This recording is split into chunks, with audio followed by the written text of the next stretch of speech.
नमस्कार लताज किचन को आपण मान को पुणी थरे स्वागत करुच्ची। आज रेसिपी अच्छी टमाटो खट्टा जोटा कि बिना पियाज रसुण रे ओषा बार व्रत रे आमे बनै परिबा। बहुत इजी रे आ कम टाइम रे आमे टमाटो खट्टा बनै करी पूरी संगे परोटा संगे अरुआ भात संगे खाइबा। चलंतु आज स्टार्ट करिबा टमाटो खट्टा। जदि मोर रेसिपीटी भल लगी थाए लाइक शेयर कमेंट करेंगे एवं नुआ थिले मोर चैनल को सब्सक्राइब करनेबे। एबे मु टमाटो गुड़िक नेकी पानी रे भल भाव में धोईदेवी।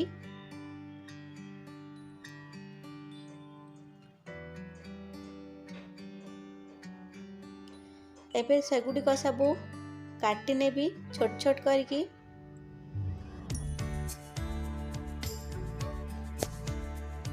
एबे पुण टमाटो गुड़िक छोट छोट करी काटी नेबी। देखंतु एपरि भाव में टमाटो गुड़ी को मु छोट छोट करी काटी नेछि। एबे आमे मसला पाई कंचा लंका, धनिया पत्र, भृषंग पत्र, 1 इंच अदा नेछि।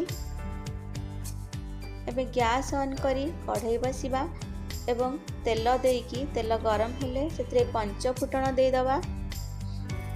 5 फुटण दबा द्वारा खट्टाटी बढ़िया स्मेल आसे। 1 पिंच हेंगु दे दबा।